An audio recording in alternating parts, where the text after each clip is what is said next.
네, 오늘은 열왕기상 17장 17절에서 24절을 중심으로 내가 이제야 알았습니다 라는 제목으로 우리 함께 나누도록 하겠습니다. 이 땅에 사는 모든 사람들은 믿는 사람이든 안 믿는 사람이든 다 형통하기를 원합니다. 믿는 사람들 중에서도 형통하다가 갑자기 참 감당하기 힘든 어려운 일들이 우리에게 찾아오곤 합니다. 그렇다면 성도들은 이 어려운 일을 당했을 때 어떻게 대처해야 될 것인가 라고 하는 부분을 오늘 본문에서 사르밧 과부와 엘리야가 잘 보여주고 있습니다.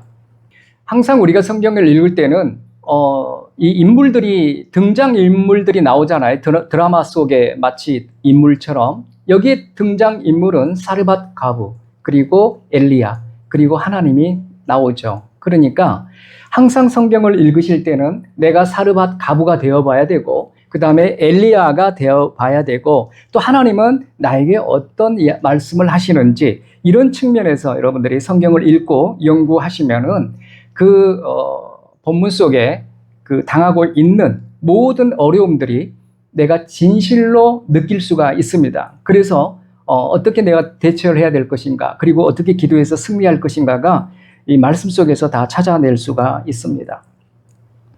여러분, 열왕기 17장 1절에 보면은 엘리야가 아합에게 앞으로 비 안 내리고 가뭄이 있을 것이다 라고 선포합니다. 자, 여러분들 이렇게 선포를 했어요. 누가? 엘리야가 아합에게. 그런데 이때 여러분들이 묵상해야 할 것은 뭐가 있겠죠? 만약에 아합에게 이렇게 선포했다고 하면은 엘리야가 지금 그 땅에 있죠. 그러면 결국은 그 가뭄의 고통은 누구도 당한다? 엘리야도 당하게 돼 있어요. 이런 측면에서 여러분들이 이 말씀을 보시면 됩니다. 그렇다면 이렇게 엘리야가 똑같이 가뭄으로 인하여 고통을 당하게 되는데 하나님께서는 그러면은 이런 상황 속에서 엘리야를 어떻게 보호를 하신가를 볼 수가 있습니다. 그래서 여기 보면은 엘리야에게 그릿시내가로 가서 거기 머물고 있어라. 내가 까마귀를 통해서 너를 먹이겠다. 이렇게 말씀하고 있죠. 그런데 이렇게 그릿시내가에서 잘 먹고 있는데 아침 저녁으로 까마귀가 고기와 떡을 갖다 주니까 잘 먹고 살고 있는데 가뭄이 되다 보니까 그 시내가에 물이 말라버렸어요. 그러니 이제 살 수가 없죠. 그러니까 하나님이 다시 엘리야에게 나타나셔서 말씀하시죠. 시돈에 있는 사르밧, 시돈의 안에 사르밧이라고 하는 마을이 있어요. 그 사르밧 안에 살고 있는 이 과부에게 가거라 이렇게 명령을 내리십니다. 여러분, 그런데 이 시돈은 어딜까요? 아합의 아내가 누구죠? 그 악한 이세벨의 고향이 거기 시돈이에요. 하나님 참 우리가 생각지도 못한 방법으로 살리시죠. 그 나를 죽이고자 하는 열왕기상 18장에 보면은 이제 850대 1로 싸우잖아요. 그때 이세벨이 자기 선지자 다 450명이 다 죽었다고 열받아가지고 이 엘리야를 죽이려고 하잖아요. 이렇게 엘리야를 처음부터 거절하고 죽이고자 하는 이런 악한 모습을 가진 자가 이세벨인데 그 이세벨의 고향에 엘리야를 보낸 거예요. 참 이해가 안 되죠. 자, 그러면 여러분들 나중에 제가 알아보겠습니다만은 엘리야를 알아보겠습니다만은 엘리야가 이런 상황이라고 하면 우리 인간적으로 아니 하나님 어떻게 나를 거기다 보내세요? 나 거기서 그 사람들이 나 알아보고 다 때려 죽일 건데 이렇게 따질 수도 있었는데 뒤에 보면은요 전혀 따지지 않습니다. 이게 엘리야를 통해서 우리가 배울 수 있는 믿음이에요. 자, 그런데 여기서 여러분들이 성경을 읽을 때는 항상 깊이 묵상해 볼 필요가 있어요. 엘리야에게 뭐라고 했냐면 내가 사르밧 과부에게 너를 다 먹이라고 명령을 해 두었다 이렇게 말씀하세요. 명령을 해 두었다. 여러분들 이 말씀이 어떻게 느껴지십니까? 그러면은 하나님이 사르밧 과부에게 어떤 방식으로 명령을 하셨을까? 만약에 사르밧 과부에게 하나님이 한상이나 음성으로 엘리야가 곧 올 터이니 네가 먹을 것 없어도 네 있는 것으로 다 먹여라 이렇게 했다고 하면은 사르밧 과부가 어떻게 하겠어요? 엘리야 선지자 보자마자 어서 오세요 선지자님 하고 자기가 먹고 죽을 것을 다 떡을 만들어서 기름을 쳐서 아마 아무 소리 하지 않고 줬어야 정상이죠. 그런데 나는 떡이 없고 통에 가루 한 움큼과 병에 기름 조금밖에 없습니다. 나 이것으로 오늘 마지막 음식을 만들어 먹고 내 아들하고 죽으려고 해요. 이렇게 대답을 해요. 여러분들 이 성경 읽을 때 그러면은 이렇게 말하고 있다고 하면은 하나님은 이 사르밧 과부한테 어떻게 명령을 하신 거야? 왜 이런 반응이 나오지? 명령을 했다고 하면은 어서 오세요라고 했어야 되는데, 이런 부분을 여러분들은 성경 공부할 때 조금 재미나게 연구할 필요가 있어요. 궁금하지 않습니까? 저는 궁금해요.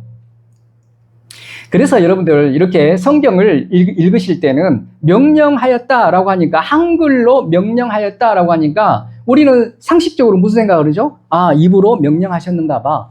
한상으로 명령하셨는가 봐. 이렇게만 생각해 버려요. 그러니까 절대 성경을 읽으실 때는 한글만 읽어서는 안 돼요. 영어 성경도 그래서 읽어야 되고, 다른 성경도 읽어봐야 되고, 심지어는 좀 공부하신 분들은 히브리어 언어도 봐봐야 돼요. 그러면은 이 명령하셨다라는 의미가 뭐지? 라고 하는 답이 거기 다 나와요. 한글만 보면은 명령하셨다니까 일방적으로 하나님이 한상 가운데 아니면은 꿈에 나타나서 아니면은 현실적으로 나타나셔서 말씀하셨다 이렇게 생각하는데, 그게 아니에요. 그 원문을 중심으로 많은 복음주의 그 주석가들이 뭘로 해석했냐면은, 하나님이 이미 섭리 가운데 선택했다라는 뜻이에요. 선택. 그 다음에 하나님이 하나님의 계획을 이루기 위하여 그를 준비시켰다라는 의미입니다. 그리고 그 가부가 지금 자기는 이거 먹고 죽어야 되는데 그 마음을 초월할 수 있도록 마음을 준비시켰다는 거예요. 그러니까 나중에 엘리야가 이렇게 나한테 먹을 것을 가지고 오너라 했을 때 이렇게 이야기했지만은 하나님이 그 마음을 준비시켜놨기 때문에 나중에 순종하잖아요. 그래서 만들어서 먼저 엘리야한테 주잖아요. 그래서 결국 여러분들 이렇게 해서 이 나중에 보겠습니다만은 이 가부는 결국은 하나님의 그 준비시킴의 그 마음의 감동에 순종해서 이 3년 동안 가뭄이 일어나고 있는 상황 속에서도 잘 먹고 잘 살았어요. 하나님 때문에. 자, 이렇게 명령하였다라고 하는 이런 말들이 여러분들이 성경 읽을 때, 연구할 때 일방적으로 여러분들이 해석하지 말고, 아, 이거 직접 들리는 음성으로 나한테 이야기했는가 봐. 이렇게 하지 말고 여러분들의 마음의 감동으로 하나님이 역사하십니다. 여러분들이 기도하잖아요. 저는 그 응답을 마음의 감동으로 많이 받아요. 말씀으로도 받지만은 마음의 감동으로 많이 받아요. 제가 기도하잖아요. 오늘 엘리야가 기도합니다. 기도했을 때 어떻게 응답되는가 볼 수 있어요. 그러면 하나님의 마음의 감동으로 진짜 제가 생각하는 마음이 아니에요. 하나님이 주신 마음이라는 걸 느껴요. 제 영혼이. 그러면은 아, 이게 하나님의 응답이구나. 빨리 캐치를 합니다. 여러분, 이렇게 하나님께서는 우리가 기도할 때 모세야, 인태가 이렇게 안 하세요. 여러분, 이거는 옛날 이야기고, 그리고 거의 꿈과 환상으로도 잘 안 하십니다. 특이할 경우만 합니다. 그런데 결국은 하나님은 뭘로 하시냐? 말씀으로 응답을 주십니다. 왜? 우리 손에 66권의 성경이 있기 때문에. 그리고 마음의 감동으로, 또는 내 양심을 통해서 이건 아니구나라고 하는 거, 이건 맞구나라고 하는 거, 이런 것들을 빨리 캐치할 수 있도록 하나님이 우리의 마음을 준비시키고 역사하신다는 거. 이게 응답입니다. 그때 우리가 이 가부처럼 나는 먹고 죽어야 되는데, 그러나 하나님이 마음에 감동을 주셨단 말이죠. 그러니까 사르밧 가부는 자기 생각 내려놓고 대접을 해서 3년 동안 그들은 아무 어려움 없이 살게 됐다는 것을 알 수가 있어요. 여러분, 만약에 엘리야의 측면이라고 하면은 사르밧 가부가 이렇게 행동했을 때 나 먹고 죽을 것도 없어요 라고 했을 때 하나님의 말씀을 그 순간 의심했을까요? 한번 생각해 보세요. 엘리야가 의심하지 않았어요. 하나님이 말씀하셨고 명령하셨기 때문에 반드시 하나님이 다른 방법으로, 어떤 방법으로든 역사하실 것이다 라는 것을 기다리면서 인내했다는 거예요. 이게 필요합니다, 여러분. 제가 기도를 했는데 하나님이 응답을 주신다고 마음에 감동이 왔어요. 근데 전혀 응답이 안 보여. 그러면은 그때 제가 안 보이니까 내가 이걸 찾아 나서야지. 이렇게 되면 여러분들 이제 그 진짜 응답을 못 받습니다. 오늘 엘리야처럼 기다려야 된다는 거예요. 자, 이렇게 명령하였다. 아까 우리 안 읽었습니다만은 4절을 보면 까마귀를 통해서 너를 내가 먹이겠다 그랬어요. 명령했다고 그랬어요. 까마귀도 명령했다고 그랬어요. 그러면 까마귀가 인간처럼 하나님의 음성을 듣고 환상을 보고 순종했나요? 그게 아니잖아요. 다시 말해서 까마귀나 사르밧 가브를 통해서는 하나님께서 자신의 주권적인 섭리 가운데 엘리야를 위해서, 더 나아가서 북이스라엘을 위해서, 남유다를 위해서 하나님이 지금 섭리 가운데 누구를 준비했다? 이방 사람 사르밧 가브를 준비하셨다. 이게 명령하셨다라는 뜻입니다. 자, 여러분 여기서 굉장히 중요한 게 뭐냐면요.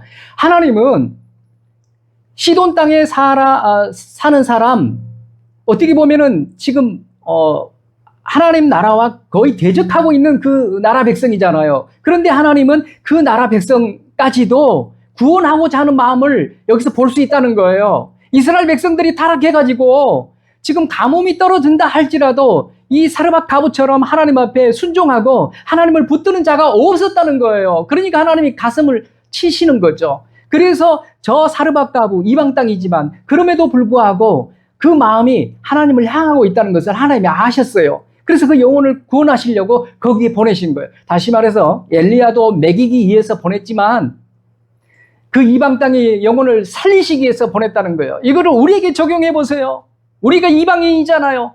그런데 예수 그리스도로 말미암아 우리가 이 땅에서 구원을 받게 하셨다는 뜻이 바로 이와 같습니다. 이 놀라우신 하나님의 사랑이 이방인 우리를 하나님이 예수 그리스도를 통해서 구원해 주시려고 예수님이 십자가에 몸짓고 피 흘려 죽으셨다는 사실을 이 말씀을 통해서 알 수가 있습니다. 다시 말해서 하나님은 이방에 있는 여인이라 할지라도 구원 계획을 가지고 계신다는 것을 여기 알 수 있어요. 그리고 그 영혼이 나에게 하나님을 가르쳐 줄 자가 없으니 엘리야를 보낸 거예요. 여러분, 우리에게 예수 그리스도 성령을 보내주셨어요. 우리 주변에는 또 귀한 성도들, 우리 동역자들이 너무 많아요. 얼마나 소중한지 몰라요. 엘리야 같은 분들이 얼마나 많이 있습니까? 나를 위해서 기도해주고 여러분들을 위해서 기도해 주시는 우리 목사님도 계시고 다 여러분들 엘리야 같은 이러한 사역을 감당하고 계시잖아요. 이게 얼마나 중요합니까? 그래서 그 여인이 혼자 설 수 없으니까 하나님을 만나고 싶은데 그래서 엘리야를 보내서 이 모든 환경과 여건을 통하여 하나님을 만나게 하신 거예요. 자, 그러면 여기서 우리는 하나님의 그 뜻이 어디를 향하고 있다? 이방인을 향하고 있다. 죽어가는 영혼들을 향하고 있다. 그것을 아시고 우리가 어떻게 살아야 된다? 엘리야처럼 살아야 된다는 거예요. 그들을 향해 하나님 나를 보내소서 내가 그들에게 복음을 전하여 그들이 구원에 동참하는 자 될 수 있도록 구원의 반열에 들어올 수 있도록 나를 사용하여 주시옵소서. 결국은 엘리야가 가서 그 사르밧 가브도 살리고 그 아들도 살려내는 놀라운 역사가 일어나고 있습니다. 바로 우리가 이와 같이 엘리야와 같은 삶을 살아야 된다는 것입니다. 여러분, 이게 16절까지 내용이에요. 오늘 본문에서 그 17절에서 24절에 보면은요, 17절에서 이 일 후에라고 돼 있어요. 이 일 후에가 뭐죠? 16절까지 엘리야를 통해서 하나님께 순종하고 엘리야와 함께 살아가면서 기름이 떨어지지 아니하고 빵이 떨어지지 아니하고 잘 살아왔어요. 그런데 느닷없이 자기 아들이 죽어버립니다. 남편도 없는 이 가부가 하나뿐인 그 아들을 잃었어요. 이건 청천벽력 같은 일이죠. 왜 이게 이 일이 일어났을까라고 하는 거죠. 17절에서 그 아들을 잃게 되는 모습이 나와요. 그래서 18절에는 그 사르밧 가부의 그 신앙이 하나님을 향한 지금 요만한 믿음이잖아요. 이방인이니까. 그럼에도 불구하고 믿음이 있단 말이죠. 그런데 그 신앙이 어떻게 나타나고 있는지, 그 신앙을 하나님이 어떻게 인도하시고자 하는 건지, 그게 24절까지 나오잖아요. 자, 여기 보면은 사르밧 가부는 이미 하나님의 살아계심과 역사하심을, 기적을 체험했어요. 날마다 은혜를 목도했어요. 왜? 빵을 먹으면서, 기름을 먹으면서 우리 하나님의 은혜로 우리가 먹고 있다. 이거 다 기적을 체험하고 있었다는 거죠. 그런데 이 은혜의 집에 죽음이 찾아온 것입니다. 이제 좀 살만한데. 이때 사르밧 가부는 뭘 하는가 보세요. 18절에 보면은 그때 원망하면서 먼저 엘리야에게 나아갑니다. 엘리야한테 원망하는 거예요. 당신 때문에, 당신이 왜 우리 집에 와갖고, 보세요. 이게 얼마나 인간의 연약함입니까? 엘리야 때문에 3년 동안 굶주리지 않고 이렇게 먹었는데, 그걸 이제 다 잊어버렸어. 왜? 아니, 자식이 죽고 나니까 앞에 은혜는 다 잊어버리는 거야.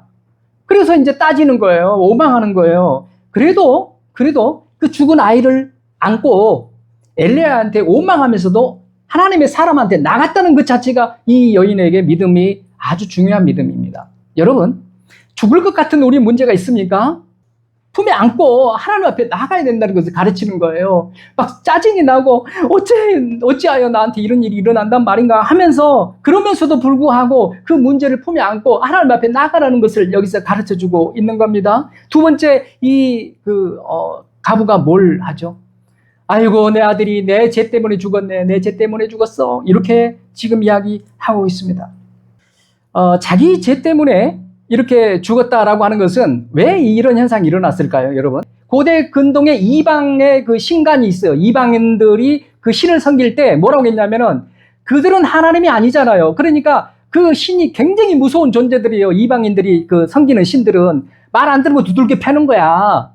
이런 신간을 가지고 있었어요, 고대 근동에. 그러니까 이 사르밧 가부도 그 시돈에서 살았기 때문에 이방 신들을 잘 알고 있었어요. 그러니까 하나님을 그렇게 이해한 거예요. 내가 죄악이 많아서 하나님이 내 아들을 걷어가 버렸구나, 이렇게 생각했어요. 그러니까 이 하나님이 아니다는 것을 24절까지 쭉 가면서 가르치고 있습니다. 예레미야 29장 11절에 나 여호와가 말하노라, 너희를 향한 나의 생각은 내가 아나니 재앙이 아니라 곧 평안이요 너희 장래에 소망을 주려 하는 생각뿐이다 그랬어요. 하나님이 어떤 우리 징계를 통해서라도, 어떠한 삶 가운데서라도 하나님이 인도하실 때는 우리에게 소망을 주시고 우리에게 평안을 주시기 위해서 그렇게 하신대요. 여러분, 자유하십시오. 성경은 자녀의 환난이나 질병이 무조건 부모의 죄 때문에 일어났다고 공식하지 않고 있습니다. 아까 제가 말씀드린 것처럼 요한복음 9장에 맹인이 이렇게 태어난 것이, 제자들이 질문하잖아요. 이렇게 태어난 것이 그 태어난 아들의 문제입니까? 아버지 부모의 문제입니까? 아니다, 예수님은 하나님이 하시는 일을 나타내기 위함이다라고 말씀하십니다. 여러분들, 우리에게 다가오는 모든 문제들 나 때문에 일어난 거 아니야? 자책하지 마세요. 물론 반대 굿부에서 또 한편으로는 어떻게 해야 돼요?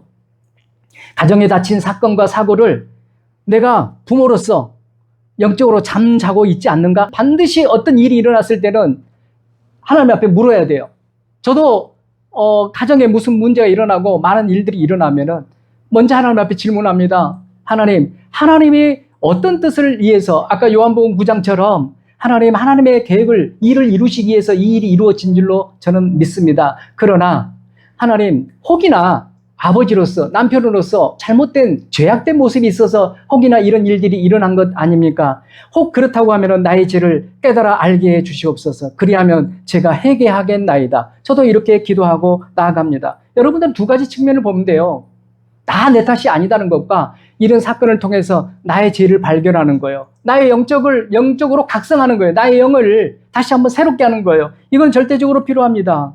그래서 자신을 돌보고 하나님 앞에 돌아보고 무릎을 꿇을 때, 이런 일들, 여러 가지 환난이 왔을 때 당연히 무릎 꿇잖아요. 그때 무릎 꿇을 때 하나님이 내 죄를 걷어내시기 위해서, 영적 각성을 하게 하기 위해서 이런 일들을 또 허락하시기도 합니다. 그래서 사르밧 가부는 자기는 내 죄 때문에 내 아들이 죽었다. 그러나 그녀는 이 24절까지 읽으면은 그 죄 때문에 죽은 게 아니라는 것을 알 수 있어요. 죄악의 형벌이 아니었어요. 오히려 영원한 형벌에서 벗어날 수 있는 길을 열어주신 것이고 하나님의 배려였습니다. 왜? 아까 요만한 믿음밖에 안 된다고 그랬잖아요. 이 여인이 그러나 믿음을 가지고 있는 자예요. 그래서 하나님이 이 믿음을 더욱 크게 하고, 그래서 이 시돈 땅에 이 여인을 통해서 루디아가 그 빌립보 교회에서 그 모든 땅에 매개체가 돼서 복음을 증거한 것처럼 사도 바울이 루디아를 만나서 이렇게 전했잖아요. 그래서 엘리야가 이렇게 시돈의 사르밧 가부를 통해서 그 이방 땅에 아마 사르밧 가부가 나중에 복음을 증거했을 거예요. 그러한 복음의 전도자로 만들기 위해서 하나님이 정결케 하신 거고, 자식이 죽고 사는 문제를 통하여 살아계신 하나님을 깨닫게 하신 거예요. 이게 얼마나 하나님의 구원 계획이 그 여인에게 임하고 있다는 것을 우리는 알 수가 있습니다. 여러분, 이와 같이 우리에게 어려움이 있습니까? 그러면은 하나님 앞에 물어보십시오. 하나님, 나를 사르밧 가부처럼 또 루디아처럼 쓰시려고 그러십니까? 그러면 제가 정결케 되기를 원합니다. 저를 정결하게 하여 주시옵소서. 회개하오니 저를 붙들어 주시옵소서. 이렇게 나가시면 여러분들 승리하십니다. 19절에서 21절은 엘리야의 그 믿음과 중보가 나와요. 여기 보시면은 그 엘리야의 반응이, 그 기도의 자세가 참 우리가 배울 게 너무 많죠. 엘리야는 5절과 10절에 보면은 이렇게 하나님 앞에 따지고 뭐 이렇게 하나님 앞에 들이대는 모습은 하나도 나타나지 않습니다. 19절에서도 이 아까 그 엘리야한테 사르밧 가부가 막 들이대잖아요. 그래도 그 여인과 싸우지 않아요.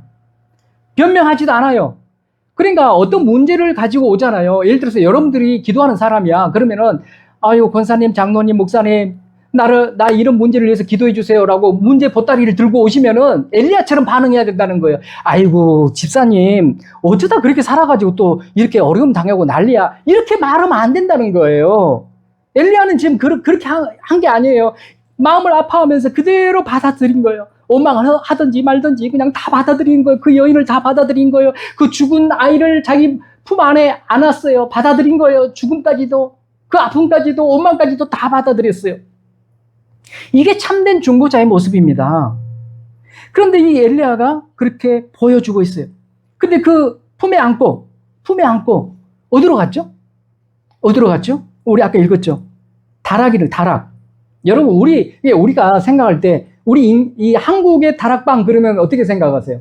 성경의 다락방하고 달라요. 항상 이걸 잘 알아야 돼. 우리 다락방 그러면은 그냥 이렇게 그 계단 쪽 올라가고 막 이렇게 끼져 들어가가지고 좁은 공간 이렇게 생각하는데 그렇지 않아요. 여기 지금 사르밧 가부가 엘리야에게 다락방을 내줬다는 의미는 그 다락방은 그 집에서 가장 좋은 방이에요. 최고의 방. 우리 한국에서 다락방 최고 나쁜 방, 작은 방 이렇게 생각하는데 정반대입니다. 그러니까 엘리야는 그 다락방으로 그 죽은 아이를 안고 들어갑니다. 이게 왜 그 다락방으로 왔을까요? 다락방으로 안 가고 지금 급하니까 그 엘리야가 거기 그 가부가 데리고 왔으니까 그 지금 마루에다 놓고 뭐 기도를 하든 뭘 했어야 되지 않나요? 그런데 왜 자기 방으로 갔을까요? 이게 궁금하지 않습니까? 이게 바로 엘리야가 늘상 그 방에서 뭘 했죠? 마태복음 6장에 보면은 6절에 보면은 골방에 들어가서 하나님께 기도하라고 그랬죠. 바로 그 장소가 하나님과 교제하는 방이에요. 하나님의 역사하신 말씀을 받는, 하나님과 교제하는, 하나님의 뜻을 이루는 참으로 귀한 방이었어요. 그래서 엘리야는 그 밑에서 이를 기도하고 살아나게 할 수 있었지만은 자기가 늘상 하나님과 교제했던 그 방으로 그 아이를 데리고 올라간 겁니다.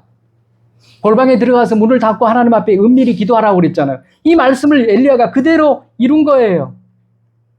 그래서 거기에 올라가서 어떻게 하죠? 아이의 자기 몸을 3번이나 이렇게 포개잖아요. 포개. 이게 이제 다른 제가 그 자료를 보면은 내용이 해석이 참 어려워요. 근데 3이라는 숫자가 뭐 안전수이기 때문에 완전한 것을 이루기 위하여 이렇게 했다 뭐 이렇게 했는데 중요한 거는 뭐냐면은 죽은 아이가 밑에 있고 자기가 생명이 지금 자기 생명 호흡이 살아있잖아요. 살아있는 자기 그 생명을 이 아이한테 3번이나 붙였다고 하는 것은 완벽하게 내 생명의 호흡을 나눠주겠다는 뜻이에요. 다시 말해서 이걸 우리한테 적용하면은 다른 사람을 구원하고 살리기 위해서 나의 영혼을, 나의 생명을 그들에게 나눠주겠다. 다시 말해서 그리스도의 생명을 내가 받은 자고 그리스도의 생명을 그들에게 나눠주겠다. 이 생명으로 이 영혼이 살아나기를 원한다. 이 마음이 엘리야에게 있었다는 거예요.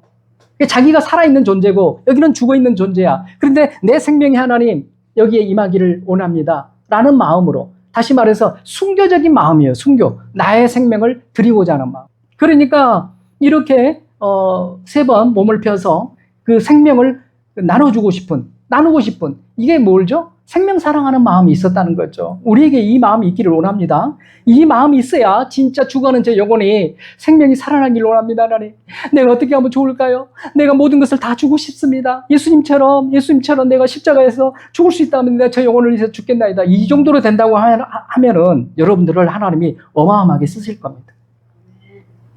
그런데 엘리야의 기도, 여러분 기도의 내용 보면은요 너무 짧아요. 아까 우리 읽었죠? 21절에 나와요.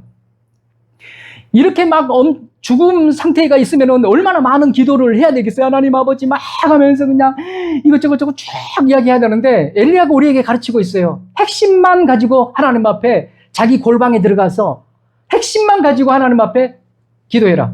지금 여기서 핵심은 뭐죠? 혼이 떠났단 말이죠. 영혼과 육체가 분리되는 것을 우리는 죽었다라고 하는 거죠. 영혼이 분리돼서 영혼은 천국으로 가는 거고 하늘나라로 가는 거, 이 육체는 흙으로 만들었으니까 땅으로 가는 거잖아요. 이게 죽음이죠. 그러니까 엘리야가 지금 죽었다는 것을 항의시키는 거죠. 하나님 떠나간 영혼, 혼을 네피시라고 그래요. 네피시, 혼, 생명, 그런 호흡이, 호흡, 생명, 네피시, 이게 전부 다 같은 말이에요. 그래서 하나님, 이 아이의 혼이 돌아오게 해주세요. 뭐 길기도 안 했어요.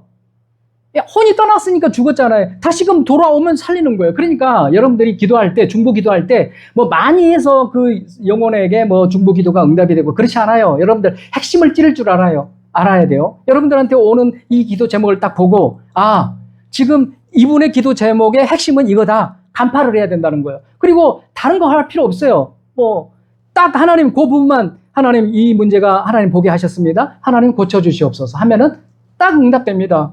이거를 지금 엘리야가 보여주는 거예요. 이 혼이 돌아오게 해주소서. 네피시, 생명, 이 호흡이 돌아오게 해주소서. 그러니까 22절에 보면은 혼이 돌아와서 어떻게 돼요? 24절까지 쭉 보면은 살아나게 됐다. 보라, 네 아들이 살아났다. 여러분, 이렇게 여러분들이 기도할 때는 반드시 핵심을 찌를 수 있는, 핵심을 찾아낼 수 있는 여러분의 영성이 필요합니다. 저는 솔직히 그걸 많이 하나님이 훈련시켜서요. 저 영혼을 딱 상담하거나 딱 보면은 하나님이 딱 뭘 구해야 될지를 알게 하세요. 저 영혼은 이것을 구하면 되고 저 영혼은 저것을 구하면 돼요. 다른 거 뭐 여기다가 막 너줄너줄하게 다 할 필요 없어요. 하나님 안 드세요. 그거 주문부원돼요. 하나님 핵심만 구해라. 내가 다 듣고 있다. 이거를 지금 이 엘리야가 가르치고 있죠. 이때 하나님이 이제 세 번째 하나님이 응답하시죠. 이게 22절, 24절에 나옵니다. 바로 응답하십니다. 아까 혼을 돌아오게 해줘서 하니까 말 그대로 그냥 그대 응답대로 혼이 돌아오게 했다는 것을 22, 23, 24 계속 읽으시면 나오죠. 그 아들이 살아났다는 것은 부활을 된 거죠. 죽었다 살아났으니까. 신구약 성경 중에 가장 먼저 부활이 기록된 것이 바로 이 사르밧 가부의 아들이 부활된 거예요. 그래서 이 부활은 나중에 결국은 나사로도 죽었다 살았죠. 죽었다가 살아났잖아요. 이 사르밧 가부 아들도 죽었다 살아났죠. 결국은 다시 수명이 다하면 죽어요. 부활했지만. 그러나 예수님의 부활은 다르죠. 예수님은 그 모든 죽음을 다 생명으로 만들으셔서 다 부활하신 후에 다시 죽지 아니하시고 예수님의 부활이 우리 부활이 돼서 영원히 우리가 살 수 있는 그 부활의 능력을 나타내 보여주시는 것이 이 본문과 연결이 되고 있습니다.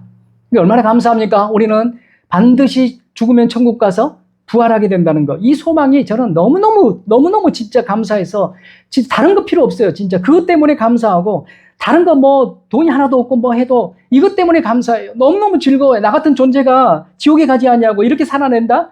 내가 이렇게 영원히 산다? 내가 이렇게 예수님처럼 부활체를 입는다? 좀 흥분이 됩니다. 흥분이 돼요. 이때 네 아들이 이렇게 살아났다 했을 때 오늘 우리 그 제목이 뭐였죠?